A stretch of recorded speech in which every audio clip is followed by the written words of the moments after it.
Hello, everyone. This is the East Coast Economic Update for August the 24th, 2015. I just wanted to make a couple of observations, and I apologize in advance for the long hiatus again. A lot of things have been going on at the homestead, and I've been busy. But what I wanted to share with you today was a couple of things which I will have linked. Um, about today and in the last 7 days of what's going on in the stock market. Now, I've been conversing through the summer with Doug at Goat Hollow, and if you aren't part of the Goat Hollow channel, please subscribe to him. He is a genius. There's no other way to go around it.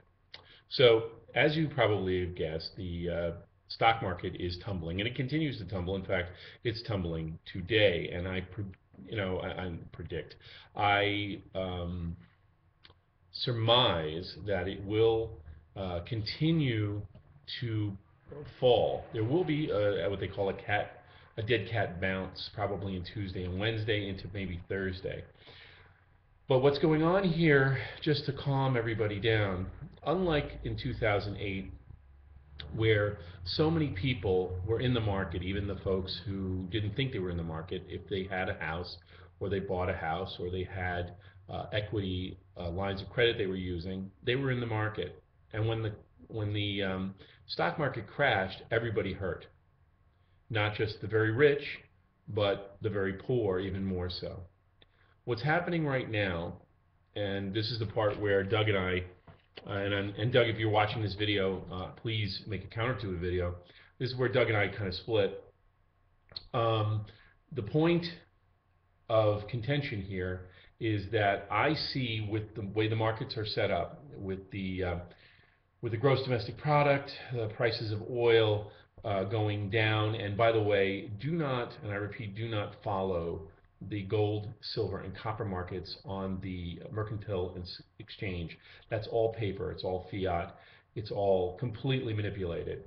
What I would suggest is to go call up a couple of different jewelry stores and see what they're selling or buying gold and gold rounds and what the prices are, and then compare it to the gold prices or the silver prices online. You'll see that there's a difference of about, I'd say, 200%, and I'm being generous or conservative. But getting back to the point of contention, um, by oil prices dropping, gold prices rising at a high rate, and the fact that food and well, except for food because of the droughts and the fires and everything is going up. But for the most part, there's a deflationary attitude going. It's going down. Doug is, of course, of the other side, saying we're in agreement that there's a collapse and what's causing the collapse, but he sees it as a possible hyperinflation. I would have agreed with him 8 years ago, um, but not today. And that's a minor discussion question. But ultimately, what is going on here, ladies and gentlemen, is that this type of market crash is the real crash. And that crash is not going to affect you directly. It may affect you in the sense of purchasing cars, houses, and so forth, but on a very minor level. Most people are now saving. Most people are holding onto their vehicles for over a decade in some cases, and most people who own homes are staying in those homes and are buying those homes not to make money off of them, but to live as a domicile. So as a long-term effect, it's not going to affect you directly. But what is happening right now is what has happened in every cycle of every time an empire has appeared, risen to its pinnacle, and then collapsed. As Edward Gibbon said in the Rise and Fall of the Roman Empire, Rome did not go with a bang or a crash, but it went with a whimper. The United States is in this situation presently. It's not going to go with a bang, it's going to go with a sigh. Many folks are not even noticing that the stock market's affecting them. No one really is reacting like they did 8 years ago, and that's another indication that we, as the average American person, is really not connected to the market per se. But believe it or not, this is a positive thing, and I say this cautiously, that just like all other empires that have collapsed over time, this includes England, France, and Russia, when it was the Soviet Union, it internalized and went more domestic in its focus, um, caring for its citizens more and for its infrastructure and so forth. And as the next superpower rises to its empire, and it's like the Four Seasons. One dies off, the other one comes about. It's not that there's going to be, and I hate to disappoint many people. It's not going to be a zombie apocalypse, no matter how hard we try. But what is going to occur is that we are going to shrink in power to the point where we see England and us over the last 30 or 40 years, where we led the charge and England followed. We are going to do the same thing. With whom? And that is the secret question.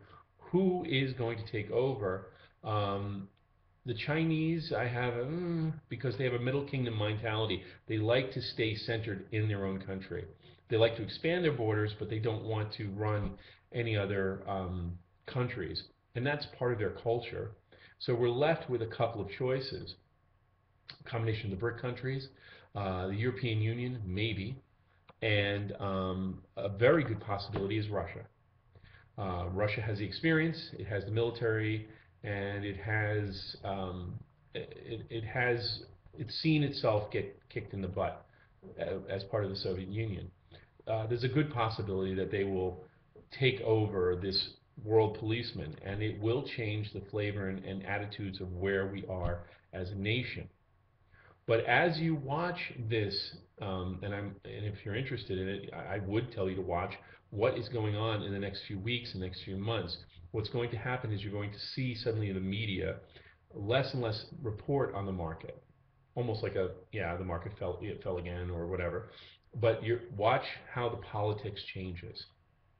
The reason why this Iranian deal is going on is because of this situation. That's why they're rushing the deal.